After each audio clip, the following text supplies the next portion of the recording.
ಅಧ್ಯಾಯ 15. 15ನೇ ದಿನದ ಪಾರಾಯಣ. ಶಿಷ್ಯನು ಪಶ್ಚಾತ್ತಾಪ ಪಡುವುದು.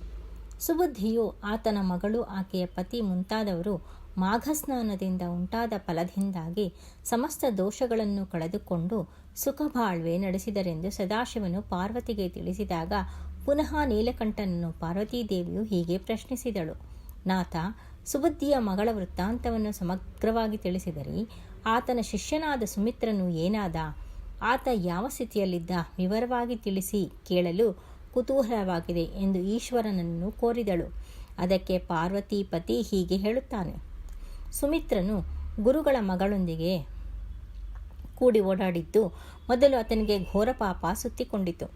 ತಾನು ಮಾಡಿದ ಪಾಪಕ್ಕೆ ಪ್ರಾಯಶ್ಚಿತ್ತ ಮನಸ್ಕನಾಗಿ ಗುರುಗಳ ಬಳಿಗೆ ಹೋಗಿ ಅವರ ಪಾದಗಳ ಮೇಲೆ ಬಿದ್ದು, ಗುರುಗಳೇ, ನಾನು ಮಹಾಪಾಪಿ.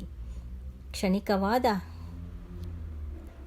ಒಂದು ನಿಮಿಷದಿಂದ ಒಳಗಾಗಿ ನಿಮ್ಮ ಮಗಳಾದ ಸುಶೀಲಿಯೊಡನೆ ಬೆರೆತೆ. ಅವಳ ವಾಂಛೆಯನ್ನು ಈಡೇರಿಸಿದೆ. ಅದರಲ್ಲಿ ನನ್ನ ತಪ್ಪೇನೂ ಇಲ್ಲ. ಆದರೂ ನಾನು ಮಹಾಪಾಪವನ್ನು ಅನುಭವಿಸುತ್ತಿದ್ದೇನೆ. ನಾನೂ ಸಹಿತ ಪಾಪರಹಿತನು. ಹೀಗೆ ಯಾಕೆ ಆಗಬಲ್ಲೆನು? ಅಪ್ಪಣೆ ಕೊಡುವಿರೆಂದು ಬೇಡಾಡಿದನು. ಶಿಷ್ಯನು ಹೇಳಿದ ಮಾತುಗಳನ್ನು ನಂಬಿದ ಸುಬುದ್ಧಿ ತನ್ನ ಮಗಳ ಹಾಗೆಯೇ ತನ್ನ ಶಿಷ್ಯನನ್ನೂ ಕೂಡ ಪಾಪರಹಿತನನ್ನಾಗಿ ಮಾಡಲೆಣಿಸಿಕೊಂಡು, ಸುಮಿತ್ರ, ನಿನ್ನ ಪಾಪಕರ್ಮಕ್ಕೆ ಪ್ರಾಯಶ್ಚಿತ್ತವಿದೆ. ನೀನು ಕೂಡ ನಮ್ಮಂತೆಯೇ ಪಾಪರಹಿತನಾಗಬಲ್ಲೆ.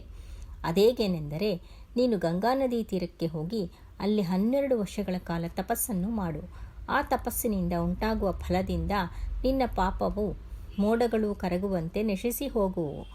ಆಗ ನೀನು ವಿಮುಕ್ತನಾಗುವೆ ಎಂದು ಶಿಷ್ಯನಿಗೆ ಹೇಳಿದನು. ಧನ್ಯೋಸ್ಮಿ, ನಿಮ್ಮ ಆಜ್ಞೆಯಂತೆಯೇ ನಾನೀಗಲೇ ಪ್ರಯಾಣ ಸನ್ನದ್ಧನಾಗುತ್ತೇನೆ ಎಂದು ಗುರುಗಳಿಗೆ ಸಾಷ್ಟಾಂಗ ಪ್ರಣಾಮ ಮಾಡಿ ಸುಮಿತ್ರನು ಗಂಗಾ ತೀರಕ್ಕೆ ಹೊರಟನು. ಹಾಗೆ ಪ್ರಯಾಣಿಸುತ್ತಿರುವಾಗ ಮಾರ್ಗ ಮಧ್ಯದಲ್ಲಿ ಬೆಟ್ಟಗುಡ್ಡಗಳು, ನದಿ ತೋರುಗಳನ್ನು ದಾಟಿ ಅರಣ್ಯ ಮಧ್ಯಕ್ಕೆ ಬಂದನು. ಅಲ್ಲಿ ಮನೋಹರವಾದ ಆಹ್ಲಾದವನ್ನುಂಟು ಮಾಡುವ ದೃಶ್ಯಗಳು ಬಂದಿತ್ತು. ಕ್ರೂರ ಮೃಗಗಳು, ಸಾಧು ಪ್ರಾಣಿಗಳು ಒಡಗೂಡಿ ಅನ್ಯೋನ್ಯತೆಯಿಂದ ಓಡಾಡುತ್ತಿದ್ದವು. ನವಿಲುಗಳು, ಸರ್ಪಗಳು ಯಥೇಚ್ಛವಾಗಿ ತಿರುಗಾಡುತ್ತಿದ್ದವು. ಪರಸ್ಪರ ಭಿನ್ನತೆಗಳು ಕಿಂಚಿತ್ತೂ ಕಂಡುಬರಲಿಲ್ಲ. ಅಲ್ಲಿನ ಪ್ರಕೃತಿಯ ರಮಣೀಯತೆ ಮನಸ್ಸಿಗೆ ಆನಂದವನ್ನು ಉಂಟುಮಾಡಿತು.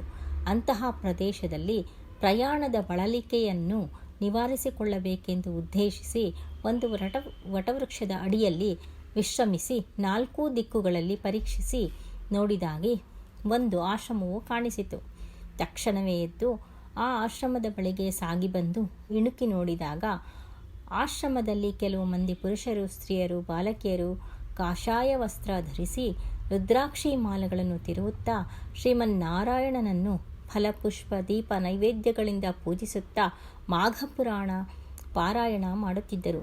ಮಧ್ಯೆ ಮಧ್ಯೆ ಶ್ರೀಹರಿಯ ವಿಗ್ರಹದ ಮೇಲೆ ಅಕ್ಷತೆಯನ್ನು ಹಾಕಿ ಹರಿಹರಿ ಎಂದು ಜೋರಾಗಿ ಉದ್ಘರಿಸುತ್ತಾ ಭಕ್ತಾಶ್ರದ್ಧೆಗಳಿಂದ ಆನಂದ ಬಾಷ್ಪಗಳಿಂದ ಪೂಜೆಯನ್ನು ಮಾಡುತ್ತಿದ್ದರು. ಆ ದೃಶ್ಯವನ್ನೆಲ್ಲವನ್ನು ಸುಮಿತ್ರನು ಕಣ್ಣಾರೆ ನೋಡಿದನು. ಪೂಜೆ ಮುಗಿದ ಬಳಿಕ ಪ್ರಸಾದವನ್ನು ಎಲ್ಲರೂ ಸೇವಿಸಿದರು. ಹೊರಗೆ ಕುಳಿತಿದ್ದ ಸುಮಿತ್ರನಿಗೂ ಕೂಡ ಪ್ರಸಾದವನ್ನು ನೀಡಿದಾಗ, ಸ್ವಾಮಿ, ನೀವು ಆಚರಿಸಿದ ವ್ರತವಿ ಎಂಥದ್ದು? ಇದರಿಂದ ಉಂಟಾದ ಫಲವೇನು? ಮನುಷ್ಯನು ಪಾಪರಹಿತನಾಗುವನೇ? ನನ್ನ ಈ ಸಂದೇಹವನ್ನು ನಿವಾರಿಸಿ ಎಂದು ವಿನಯದಿಂದ ಆ ಮುನಿಶ್ರೇಷ್ಠರನ್ನು ಕೇಳಿಕೊಂಡನು. ಪಾಪಗಳಿಂದ ಪೀಡಿಸಲ್ಪಡುತ್ತಿದ್ದ ಸುಮಿತ್ರನ ಪ್ರಾರ್ಥನೆಯನ್ನು ಕೇಳಿ ಅಲ್ಲಿದ್ದ ಋಷಿ ಮುನಿಗಳೆಲ್ಲರೂ ಮಾಘ ಮಾಸದಲ್ಲಿ ಆಚರಿಸಬೇಕಾದ ವಿಧಿವಿಧಾನಗಳನ್ನು ವಿವರಿಸುವುದಕ್ಕಾಗಿ ಅವರಲ್ಲೊಬ್ಬ ಮುನಿಕುಮಾರನನ್ನು ನೇಮಿಸಿದರು. ಆಗ ಮುನಿಕುಮಾರನು ಸುಮಿತ್ರನೊಂದಿಗೆ ಮಾಘ ಮಾಸ ಮಹಿಮೆಯನ್ನು ಹೇಳತೊಡಗಿದನು. ವಿದ್ಯಾರ್ಥಿ, ನಾವು ಮಾಡಿದ್ದು ಮಾಘ ಮಾಸದಲ್ಲಿ ಆಚರಿಸಬೇಕಾದ ಮಾಘ ಮಾಸ ವ್ರತ. ಈ ವ್ರತ ಮಾಡುವುದರಿಂದ ಎಂಥದ್ದೇ ಪಾಪಗಳನ್ನು ಮಾಡಿದ್ದರೂ ಅವೆಲ್ಲವೂ ನಶಿಸಿ ಹೋಗುತ್ತದೆ. ಅಂದರೆ ಈ ವ್ರತವನ್ನು ಮಾಡಿದ ಮಾತ್ರಕ್ಕೆ ಆ ಪಾಪಗಳೆಲ್ಲವೂ ಸುಂಟರ ಗಾಳಿಗೆ ಒಣಗಿದೆಲೆಗಳು ಹಾರುವಂತೆ ನಶಿಸಿ ಹೋಗುವುದು. ಮಾಘ ಮಾಸದಲ್ಲಿ ಸೂರ್ಯನು ಮಕರ ರಾಶಿಯಲ್ಲಿದ್ದಾಗ ಆ ದಿನ ಸೂರ್ಯೋದಯ ಸಮಯದಲ್ಲಿ ನದಿಯಲ್ಲಿ ಸ್ನಾನ ಮಾಡಿದವರು ಶ್ರೀಹರಿಗೆ ಪ್ರಿಯರಾಗುತ್ತಾರೆ. ಯಾವುದೇ ದೋಷಗಳಿಲ್ಲದೆ ಶ್ರೀಹರಿಯನ್ನು ಪೂಜಿಸುತ್ತಾ ಮಾಘಪುರಾಣವನ್ನು ಕೇಳುತ್ತಾ ಆ ಮಾಸ ಪೂರ್ತಿ ನದಿ ಸ್ನಾನ ಮಾಡುವವರು ವೈಕುಂಠವಾಸಿಗಳಾಗುತ್ತಾರೆ. ಹಾಗೆ ಮಾಡದವನು, ಅಸತ್ಯ ಸುಳ್ಳಾಡುವವನು, ಹಿರಿಯರನ್ನು ಗುರುಗಳನ್ನು ಗೌರವಿಸದವನು, ಭಕ್ತರನ್ನು ಕಂಡು ಹೀಯಾಳಿಸುವವನು, ಕಳ್ಳತನ ಮಾಡುವವನು ಬ್ರಹ್ಮಹತ್ಯೆ ಮಾಡಿದವರೊಂದಿಗೆ ಸಮಾನನಾಗುತ್ತಾನೆ. ಅಷ್ಟೇ ಅಲ್ಲದೆ ಮಾತಾಪಿತೃಗಳನ್ನು ಹಿಂಸಿಸುವವನು, ವಿವಾಹ ಸಂಬಂಧಗಳನ್ನು ಮುರಿಯುವವನು, ಶರಣೆಂದು ಬಂದವರನ್ನು ದಂಡಿಸುವವನು, ಧರ್ಮ ಕಾರ್ಯಗಳಲ್ಲಿ ವಿಘ್ನ ಉಂಟು ಮಾಡುವವನು, ಪರಧನವನ್ನು ಅಪಹರಿಸುವವನು, ಮಾಡಿದ ಉಪಕಾರವನ್ನು ಮರೆತು ಕೃತಜ್ಞನು, ತಾನು ತೀರ್ಥಯಾತ್ರೆ ಮಾಡಲಾಗದೆ ಮಾಡಿದವರನ್ನು ನೋಡಿ ಕ್ಷುಲ್ಲಕವಾಗಿ ನೋಡುವವನು ಬ್ರಹ್ಮಹತ್ಯೆ ಮಾಡಿದ ಪಾಪಕ್ಕೆ ಒಳಗಾಗುತ್ತಾನೆ. ಆದ್ದರಿಂದ ನಾವು ಆಚರಿಸಿದ್ದು ಮಾಘಮಾಸ ವ್ರತ. ಈ ವ್ರತವನ್ನು ಮಾಡುವುದರಿಂದ ನಿಮಗೆ ಮೇಲೆ ತಿಳಿಸಲಾದ ಮಹಾಪಾತಕಗಳಲ್ಲಿ ಕಿಂಚಿತ್ ಮಾತ್ರವೂ ಯಾವುದಿದ್ದರೂ ನಶಿಸಿ ಹೋಗುತ್ತದೆ. ಇದು ನಿಜಕ್ಕೂ ಸತ್ಯ. ಆದ್ದರಿಂದ ನಾವೆಲ್ಲರೂ ಮಾಘಮಾಸ ವ್ರತವನ್ನು ಭಕ್ತಿ ಶ್ರದ್ಧೆಗಳಿಂದ ಆಚರಿಸುತ್ತಿದ್ದೇವೆ. ಮಾಘಮಾಸವು ಪ್ರಾರಂಭವಾದೊಡನೆ ಸೂರ್ಯನು ಉದಯಿಸಿದ ಸ್ವಲ್ಪ ಹೊತ್ತಿಗೆಲ್ಲ ನದಿಗೆ ತೆರಳಿ ಸ್ನಾನ ಮಾಡಿ ಸೂರ್ಯನಿಗೆ ನಮಸ್ಕಾರ ಮಾಡಿ ಅರ್ಘ್ಯವನ್ನು ಕೊಡಬೇಕು. ನಂತರ ವಿಷ್ಣು ದೇವಾಲಯಕ್ಕೆ ಹೋಗಿ ಶ್ರೀಹರಿಯ ಪೂಜೆ ಮಾಡಿ ತುಳಸಿ ತೀರ್ಥ ಪ್ರಸಾದವನ್ನು ತೆಗೆದುಕೊಳ್ಳಬೇಕು. ಆ ರೀತಿಯಲ್ಲಿ ಮಾಸದ ಕೊನೆಯವರೆಗೂ ಯಾವ ಮನುಷ್ಯ ಆಚರಣೆ ಮಾಡುತ್ತಾನೋ ಅಂಥವನಿಗೆ ಅಶ್ವಮೇಧ ಯಾಗ ಮಾಡಿದಷ್ಟು ಫಲ ಸಿಗುತ್ತದೆ. ಮಾಘಮಾಸಕ್ಕೆ ಶ್ರೀಹರಿಯೇ ಅಧಿದೇವತೆ. ಆದ್ದರಿಂದ ಈ ಮಾಸದಲ್ಲಿ ಮಾಡಿದ ಸ್ನಾನದಿಂದ ಉಂಟಾಗುವ ಫಲವನ್ನು ಕೊಡುವವನು ಆತನೇ. ಆದ್ದರಿಂದ ವೈಕುಂಠವಾಸನಾದ ಶ್ರೀಹರಿಯನ್ನು ಪೂಜಿಸಬೇಕು.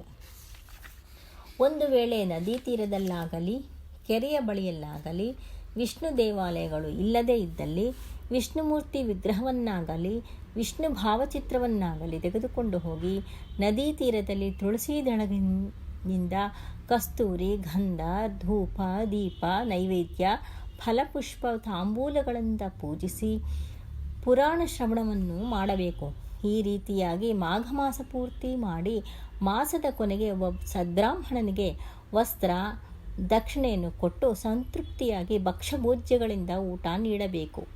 ಧನವಿರುವವರು ಬ್ರಾಹ್ಮಣ ಸಮಾರಾಧನೆ ಮಾಡಿದಲ್ಲಿ ಮುಕ್ಕೋಟಿ ದೇವತೆಗಳು ಸಂತೋಷಗೊಳ್ಳುವುದಲ್ಲದೆ ಯಮನು ತನ್ನ ಕಿಂಕರರನ್ನು ಕಳಿಸುವುದಿಲ್ಲ, ಪುನರ್ಜನ್ಮ ಉಂಟಾಗುವುದಿಲ್ಲ. ಈ ನನ್ನ ವಚನ ಅಸತ್ಯವಲ್ಲ. ಇದುವರೆಗೂ ಮಾಘಸ್ನಾನ ಫಲವನ್ನು ಕೇಳಿದೆಯಲ್ಲ. ಇನ್ನು ಮಾಘಮಾಸ ಕೇವಲ 3 ದಿನ ಮಾತ್ರವೇ ಇದೆ. ಆದ್ದರಿಂದ ಈ 3 ದಿನ ಈ ನದಿಯಲ್ಲಿ ಸ್ನಾನ ಮಾಡಿ ಪೂಜಾ ಕಾರ್ಯಕ್ಕೆ ಸಿದ್ಧನಾಗುವಂತೆ ಮುನಿಕುಮಾರನು ತಿಳಿಯಪಡಿಸಿದನು. ಆಗ ಸುಮಿತ್ರನು ತನ್ನ ಗುರುಗಳಾದ ಸುಬುದ್ಧಿ ತನ್ನ ಪಾಪ ಪರಿಹಾರಾರ್ಥವಾಗಿ ಗಂಗಾತೀರಕ್ಕೆ ಹೋಗಿ ತಪಸ್ಸು ಮಾಡುವಂತೆ ಹೇಳಿರುವರೆಂದು ಆ ಋಷಿ ಮುನಿಗಳಲ್ಲಿ ಹೇಳಿದಾಗ ಮತ್ತೆ ಕುಮಾರನು, ನಿನ್ನ ಗುರುಗಳು ಹೇಳಿದ ವಿಚಾರ ನಿಜ. ನೀನು ಗುರುವಿನ ಪುತ್ರಿಯೊಂದಿಗೆ ಸಂಗಮಿಸಿದೆ. ಅದರಲ್ಲಿ ನಿನ್ನ ದೋಷ ಇಲ್ಲದಿದ್ದರೂ ಪಾಪ ಮಾತ್ರ ಸಂಕ್ರಮಿಸಿದೆ. ಅದು ನಿನ್ನನ್ನು ಬೆನ್ನಟ್ಟುತ್ತಲೇ ಇರುತ್ತದೆ. ನಿವಾರಣೋಪಾಯ ಮಾಡದೇ ಇದ್ದಲ್ಲಿ ಈ ಜನ್ಮದಲ್ಲಿಯೂ ಮರುಜನ್ಮದಲ್ಲಿಯೂ ಕೂಡ ನರಕಯಾತನೆ ತಪ್ಪಿದ್ದಲ್ಲ. ಆದ್ದರಿಂದ ಈ ಮಾಘ ಮಾಸದಲ್ಲಿ 3 ದಿನಗಳಾದರೂ ನದಿ ಸ್ನಾನವನ್ನು ಮಾಡಿ ಶ್ರೀಹರಿಯನ್ನು ಪೂಜಿಸು. ನಂತರ ನೀನು ಗಂಗಾತೀರಕ್ಕೆ ಹೋಗಿ ನಿನ್ನ ಗುರುಗಳು ಹೇಳಿದ ಹಾಗೆ ಭಕ್ತಿ ಶ್ರದ್ಧೆಗಳಿಂದ ತಪಸ್ಸು ಮಾಡು. ಇಂದ್ರಿಯಗಳು ಸ್ವಾರ್ಥ ಚಂಚಲ ಭಾವ ಉಳ್ಳವಂಥದ್ದು. ನಿನ್ನ ಇಂದ್ರಿಯಗಳನ್ನು ಬಂಧಿಸಿ ಏಕಾಗ್ರ ಚಿತ್ತದಿಂದ ಲಕ್ಷ್ಮೀನಾರಾಯಣನನ್ನು ಧ್ಯಾನ ಮಾಡು ಎಂದು ಉಪದೇಶಿಸಿದಾಗ ಸುಮಿತ್ರನು ಅಲ್ಲಿ 3 ದಿನಗಳಿದ್ದು ಮಾಘಮಾಸ ಸ್ನಾನವನ್ನು ಮಾಡಿ ನದಿ ತೀರದಲ್ಲಿ ಶ್ರೀ ಮಹಾವಿಷ್ಣುವನ್ನು ಪೂಜಿಸಿ ಪುರಾಣ ಶ್ರವಣ ಮಾಡಿ ತದನಂತರ ಆಶ್ರಮವಾಸಿಗಳಿಗೆ ನಮಸ್ಕರಿಸಿ ತಪಸ್ಸನ್ನು ಮಾಡುವುದಕ್ಕೆ ಗಂಗಾ ನದಿ ತೀರಕ್ಕೆ ಹೊರಟನು ಎಂಬಲ್ಲಿಗೆ 15ನೇ ಅಧ್ಯಾಯವು ಸಮಾಪ್ತವು.